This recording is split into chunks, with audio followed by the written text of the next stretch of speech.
সেলিম ভাই, আপনি দেবদূত হয়ে চলচ্চিত্রে এসেছেন।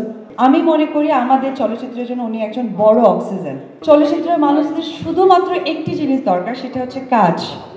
সেই চিন্তা করছেন একমাত্র ব্যক্তি আমার চোখে, উনি হচ্ছেন সেলিম খান। মাদার অর্গানাইজেশন প্রযোজক সমিতি, সেটা সভাপতির দায়িত্ব আপনি পালন করবেন, কারণ সভাপতি ওই সভাপতির দায়িত্ব আপনারই মানায়।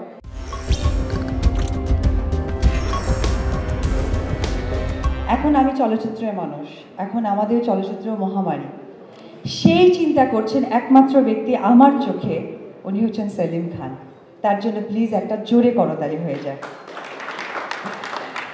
যখন আমি মনে করি একটা মানুষ বেঁচে থাকার জন্য সর্ব জায়গা থেকেই, ব্যবসা হোক বা বিজনেস হোক বা ডক্টর হোক, যে জায়গা থেকে হোক, তাদেরকে বেঁচে থাকতে হলে কি দরকার? অক্সিজেন দরকার। আমি মনে করি চলচ্চিত্রের মানুষদের শুধুমাত্র একটি জিনিস দরকার, সেটা হচ্ছে কাজ। সেটা একটি সিনেমা হোক, 100 সিনেমা হোক, ভালো হোক মন্দ হোক, যেটি সেলিম ভাই সবাইকে বলে সেটা কন্টিনিউ রেখেছে। আমি মনে করি আমাদের চলচ্চিত্রের জন্য উনি একজন বড় অক্সিজেন। আজকে উনি না থাকলে সত্যি এতগুলো আবার চলচ্চিত্র স্টার্ট হতো না। হ্যাঁ, অনেকেই হয়তোবা বলেছে মান কোথায়।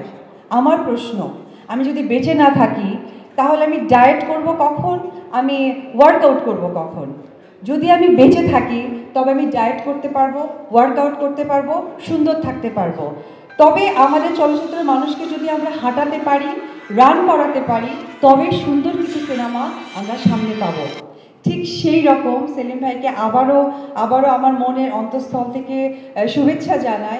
উনি খুব সুন্দর একটি প্ল্যাটফর্ম তৈরি করেছে, কারণ এখন অনেক সময় আমাদের সিনেমা হলে যাওয়া হয় না, কিন্তু আমাদের নিজেদের একটি প্ল্যাটফর্ম দরকার। আমরা কেন ভাড়া করব?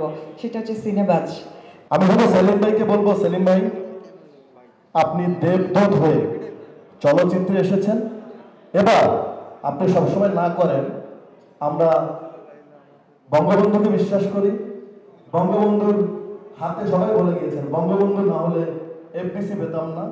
যিনি 1957 সালের 3রা এপ্রিল বিল এনে, এবং তিনি যখন বিল আনেন এফডিসি, তখন কিন্তু পশ্চিম পাকিস্তান এটা বিরোধিতা করেছিলেন। এদেশে চলচ্চিত্র নির্মাণের কোনো পরিবেশ নেই। বঙ্গবন্ধু বরাবরের মতোই তার তুহিন ভাষায় বলেছিলেন, এদেশেই বাংলা চলচ্চিত্র হবে। আর তিনি গেজেট করে পাশ করে দিয়ে গেছিলেন, উপমহাদেশীয় কোনো ভাষার ছবি বাংলাদেশে প্রবেশ করবে না, কারণ তিনি বাংলা চলচ্চিত্রকে কত ভালোবাসতেন তার প্রমাণ কিন্তু আমরা বঙ্গবন্ধুর আত্মজীবনীতে বা বঙ্গবন্ধুর সেই কথা থেকে বুঝতে পারি। তারই সতর্ক কন্যা জননেত্রী শেখ হাসিনা, যার হাতে বাংলাদেশ নিরাপদ, তিনি কিন্তু একের পর এক কাজ করে যাচ্ছেন, শুধু চলচ্চিত্রকে না, সারা বাংলাদেশের মানুষকে ভালো রাখার জন্য।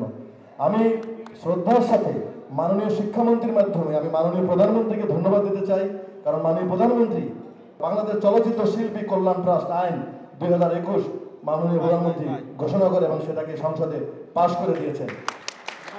আমার শিল্পীরা স্বীকৃতি পেয়েছে আজ মাননীয় প্রধানমন্ত্রীর হাত থেকে।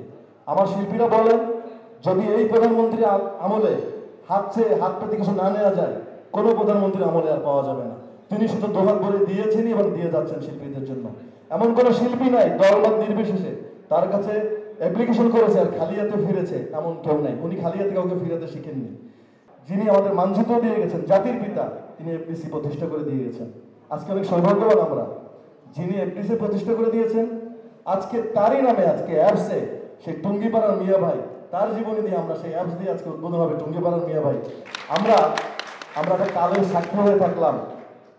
সেলিম ভাই, আমি দীপু আপার সামনে আপনাকে আজকে অনুরোধ করব, শিল্পী সমিতির প্রতিনিধি আছে এখানে, পরিচালক সমিতির প্রতিনিধি আছে, মাদার অর্গানাইজেশন প্রযোজক সমিতি, সেটা সভাপতির দায়িত্ব আপনি পালন করবেন, কারণ সভাপতি ওই সভাপতির দায়িত্ব আপনারই মানায়। আমি আজকে অনুরোধ করবো সবার পক্ষ থেকে, এবং আমার আশা করবো আমার স্টেজে যারা আছেন হাত তুলবেন যে সভাপতি আমরা চাই সেলিম ভাইকে এই প্রযোজক সমিতির, কারণ প্রযোজক সমিতিটা মামলার কারণে এখন অনেকটাই নিষ্ক্রিয়। মাদার অর্গানাইজেশন প্রযোজক সমিতি, যিনি সিনেমার দুঃখ বোঝেন, চলচ্চিত্র নির্মাণ করেন, যে প্রযোজক, যিনি টাকা লগ্নি করেন, তারই প্রযোজক সমিতির নেতৃত্বে আসা দরকার। এবং যিনি ছবি নির্মাণ করবেন না করে শুধু আলোচনা আর নিয়ম বানাবেন, ছবি না বানিয়ে আমার শিল্পীকে বেকার রাখবেন, সেই সব প্রযোজক সমিতির নেতাদেরকে আমরা চাই না। সেলিম ভাই, আল্লাহ আপনাকে অনেক ভালো রাখুক। টুঙ্গিপাড়ার মিয়া ভাইয়ের মাধ্যমে আপনার সন্তান, আমরা আরেকজন শিল্পীকে পেয়েছি, শান্তকা। ওর জন্য অনেক শুভকামনা, দিঘির জন্য শুভকামনা।